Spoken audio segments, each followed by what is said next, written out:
God-sized story.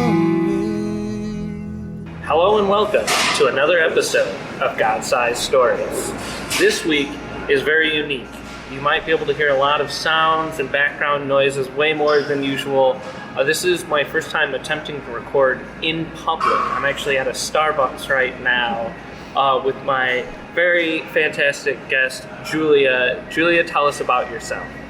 Alright, so I'm Julia, as you said. I'm 17. I'm going to Illinois State University in about a week. I'm majoring in physics. And I've been the youth worship leader at our high school ministry at my church for the past couple years. And I started to venture out into writing my own songs. Awesome. That's so encouraging to hear. Worship is so beautiful and wonderful. And we were talking earlier, you have a very unique journey on how you became, a worship person, because it wasn't necessarily your background just a few years ago even. Let's get into that a little bit. Yeah, so I actually started going to Village Church when I was in 7th grade, but I could never really go to our middle school ministry because I always had basketball practice at the same exact time. But then when I got into high school, I was starting to able to go because it was on a different night. And so I started going. I still didn't really know anybody because, I missed out on all of the middle school ministry. So I could never go. I didn't really know people. I just kind of sit back in the corner. And it didn't really help that my mom also passed away my freshman year in her third bout against breast cancer, and so I just didn't really want to go. I didn't want to do anything. I just kind of wanted to stop. But then we got to signing up for missions trips, and so I was like, you know what? Okay, I'll try it. I'll go out. I'll do this. And so I got put on a missions trip going to the south side of Chicago. And so we were partnering up with Sunshine Gospel Ministries, and so we were helping this church in the south side of Chicago, kind of run their VBS, and just kind of cleaning up their church at the same time, helping them out and stuff. But we decided the day before we got there that we would stop by a nursing home and just kind of go in, just talk to some of the patients that were there. And one of our leaders thought it'd be cool if we got kind of a mini worship band together, so we could go just kind of play some songs for them, just kind of lift spirits and everything. But the problem was we didn't have any instrumentalists. And so I was like, I like music. Okay, I'll see what this is about. And they're like, oh wait, we actually we need someone to play in the band. And I was like, I only play saxophone. But they're like, that doesn't work. So I was like, okay, I have a guitar at home. I can try to pick that up and learn it. And they're like, yes, that'd be great. And so I was like, okay, I can learn guitar for a trip. It's just for a day. It's not going to be a huge deal. Okay, I can learn guitar. So we learned guitar. We sang. We went there. It was really cool. But then when it came around to start the new school year,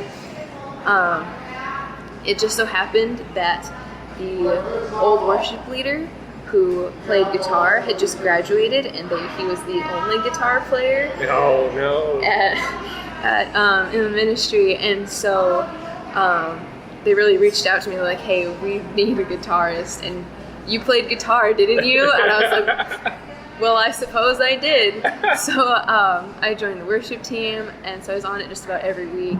I'm so glad I did, because then that was my sophomore year. My junior year, the previous worship leader had again graduated, and so then they asked me to be their worship leader, and so I was so lucky and so blessed to have been able to lead the high school ministry and just kind of the youth worship my junior and senior year.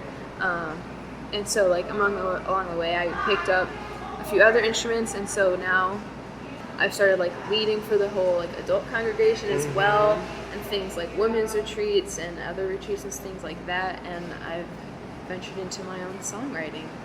That's so, there's so many things to unpack from that, and it's so encouraging on so many, first of all, just being I'm just going to pick up the guitar and just learn it. The amount of times I've attempted to learn different instruments is just no.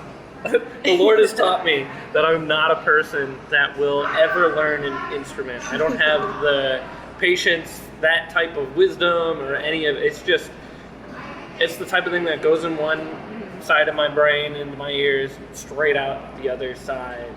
And it's just hearing that, just hearing the Lord be able to bless you in that way, just be like, just get it, is just, it's astonishing to me, because I know other people as well, it's like they've been playing for years. And it's like they can't even compose, like can't even listen to me or play music they've heard, let alone write their own stuff. I'm also very excited to hear about the Chicago trip, because listeners from the past of this show might have actually heard some stories as well from the Chicago trip. I've had Tyler Nelson on a couple times in the past, and him and I actually both went on that same trip on a different year and did the same VBS type of thing. What were some other experiences you had with that trip? One thing I thought that they did was really interesting.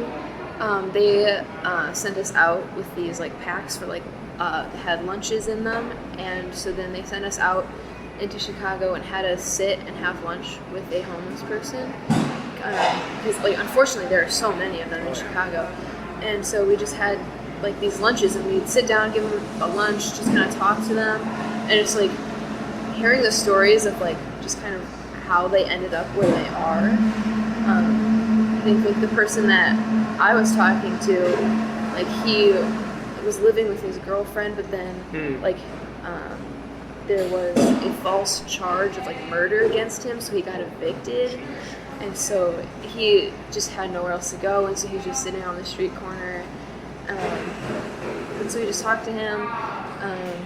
We ended up giving him like an audio Bible so that he could listen to it and talk, and just kind of know, so he could still access the Bible and everything. And so like that was one of my favorite experiences. Another thing that Sunshine does is like they do like poverty simulations.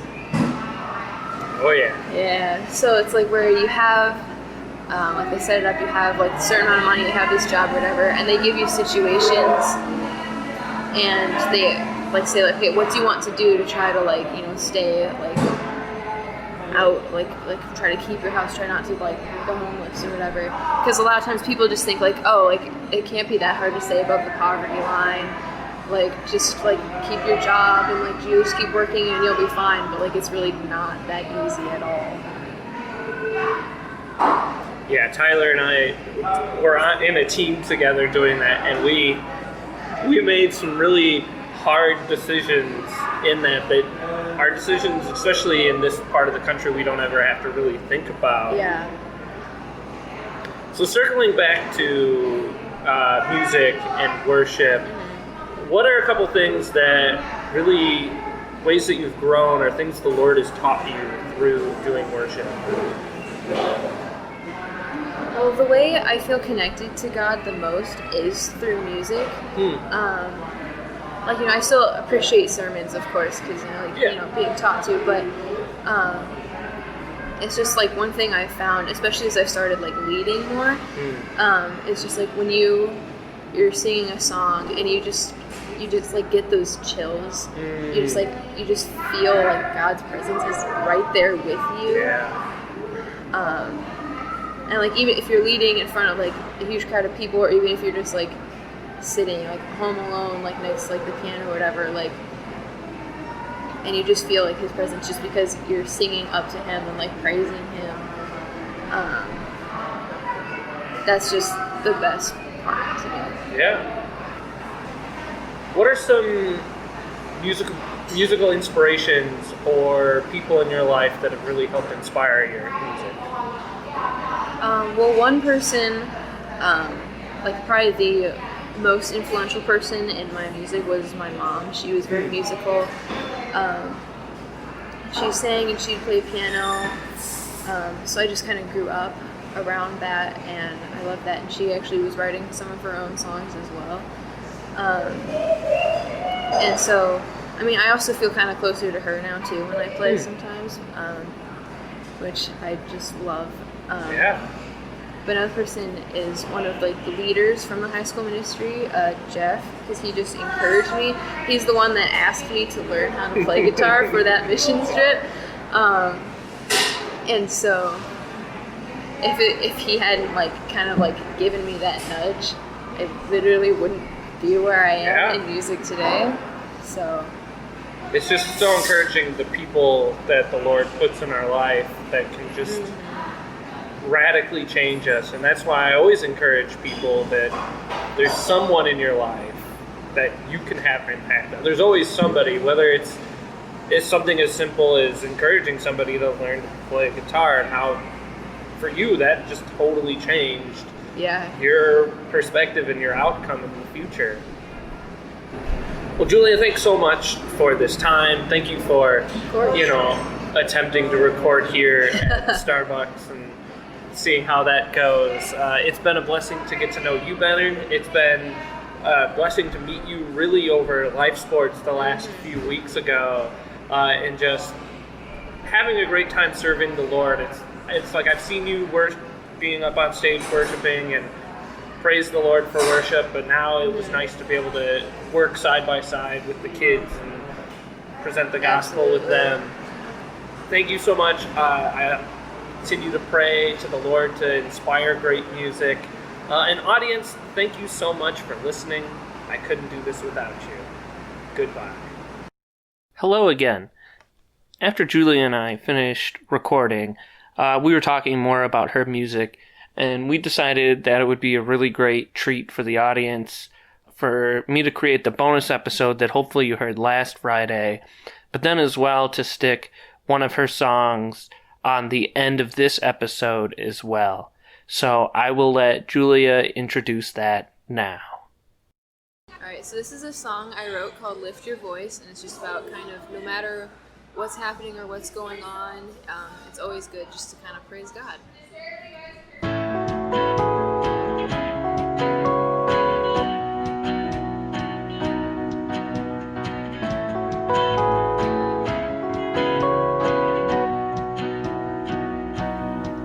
If you feel like you have nowhere left to go,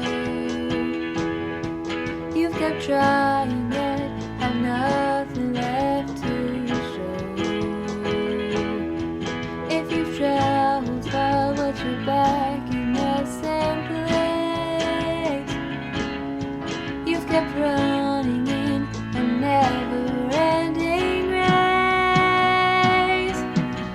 Lift your voice up to heaven's throne. You might feel lost, but you're not alone. Lift up your voice to the King of Kings. He always hears us when we sing.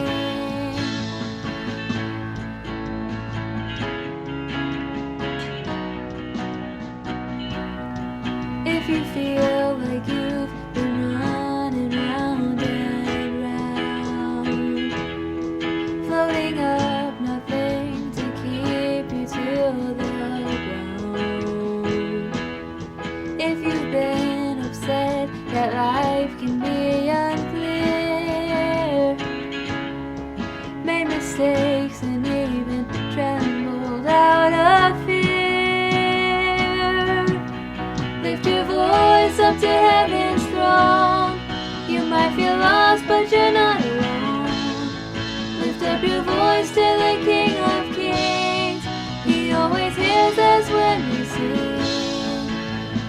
Oh, oh, oh. Sing praises to the King. Oh, remember why we sing.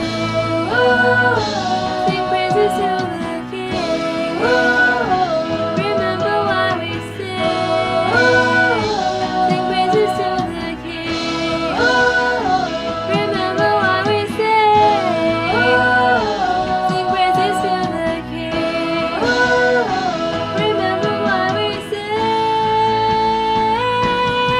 Lift your voice up to heaven's throne. You might feel lost, but you're not alone. Lift up your voice to the King of Kings. He always hears us when we sing. own. You might feel lost, but you're not alone. Lift up your voice to the King of Kings. He always hears us when we sing.